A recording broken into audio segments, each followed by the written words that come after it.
This learning resource is designed to help you calculate a patient's nutrition risk score using MUST. Malnutrition is defined as a state of nutrition in which there is a deficiency or excess, imbalance, of energy, protein and other nutrients. Evidence suggests that the number of people who are undernourished is increasing. As healthcare professionals, you have a responsibility to identify patients at risk and develop an appropriate plan of care. For the purpose of this learning resource, we are using a patient in a hospital. However, the same principles of assessment apply in all healthcare settings. So, what is MUST? MUST stands for Malnutrition Universal Screening Tool. This is a screening tool that is validated to identify patients that are at risk of malnutrition. As the title suggests, the tool is universal and can be used across any healthcare environment. The healthcare staff should introduce themselves to the patient, asking what Mrs. Smith likes to be called, and explain what they are going to do. Good morning, Mrs. Smith. Is it okay to call you Mrs. Smith? Good morning, Nessa. You can call me by your first name. And what's your first name? Shirley. Shirley Smith. Okay. Good morning, Shirley. I'm Yvonne. I'm the nurse that's going to be looking after you this morning. And if it's okay with you, I'd just like to complete your nutrition assessment. That's fine, nurse. Okay, thank you. For this assessment, we need to ascertain the patient's weight and height. When calculating MUST, the patient first needs to be weighed in kilograms. Estimated or patient-reported weights should only be used when the patient cannot be weighed. Shirley weighs 68 kilograms. This is documented on the MUST tool.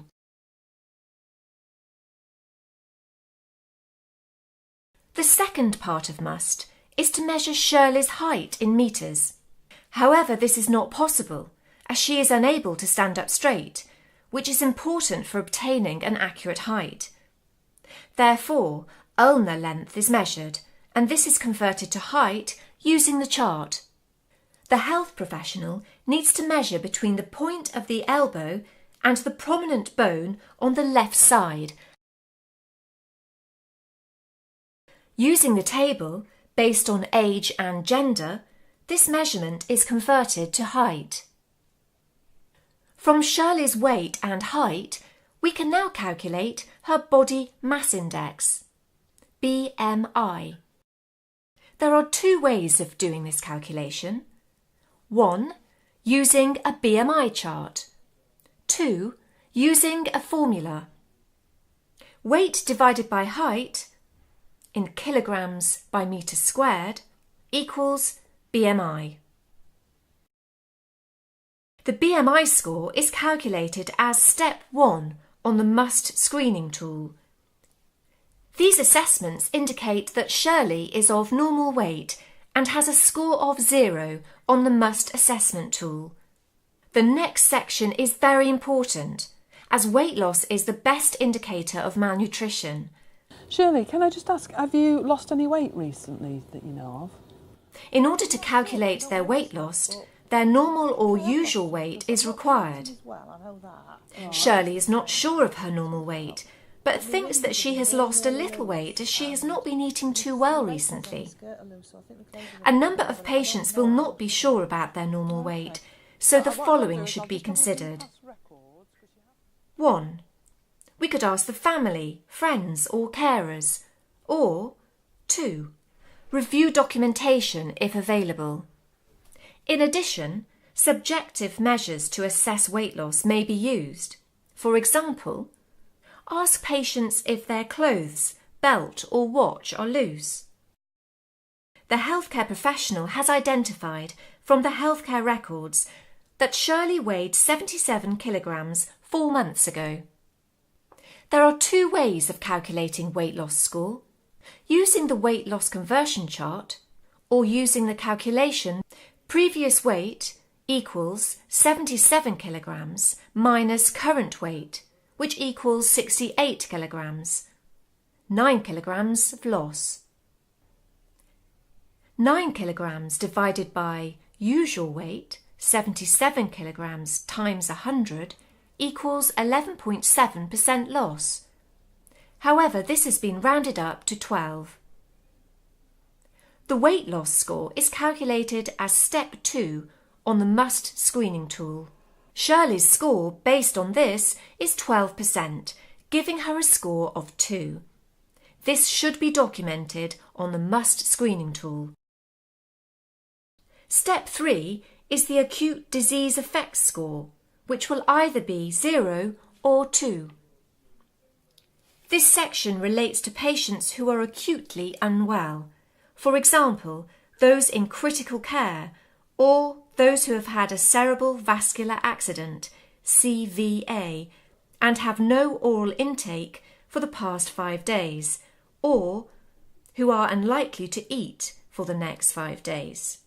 Therefore, the majority of patients we see score 0, as they do not fit into this category.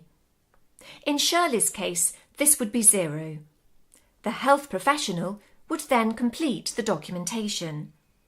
To identify the overall risk of malnutrition, the scores from Step 1, BMI score, Step 2, weight loss score, and Step 3, acute disease effects score, are added together to give an overall risk of malnutrition score of 2 in Shirley's case.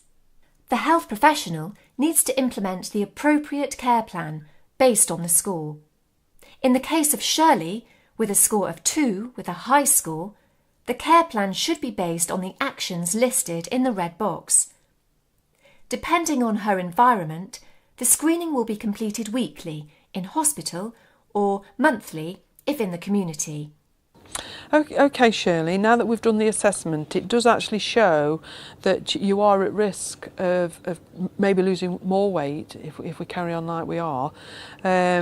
So, what do you actually think your problem is? Well, I knew I hadn't been eating as much, but I didn't realise I'd lost quite as much weight, so it shocked me a bit, really. So I think that the important thing is that perhaps I don't lose any more weight. What shall we aim for? What do you think we ought to aim for? Well, I think that my weight before I lost this weight that you mentioned earlier, I think that was right because my clothes felt comfortable then, and I could wear my rings. So that's probably would be good. What do you think? As a long term, we could aim for that. That'd be good, I think. But I think that is quite a lot of weight to actually put on, and I think we need to do that, in sort of a control way. Yeah. So I think what we'll do is, if I refer you to the dietitian, and then they can perhaps come up with a plan. That we will put you step by step to see if we can put on a bit more and maybe go to 77, or maybe just don't lose any more. Are you happy with that? I'm happy with that. Yeah, I think I need a bit of help, don't I? Following completion of the MUST score, a person-centred care plan needs to be developed with the patient, family and carers, and in conjunction with the management guidelines, Step 5, to support the patient's nutrition.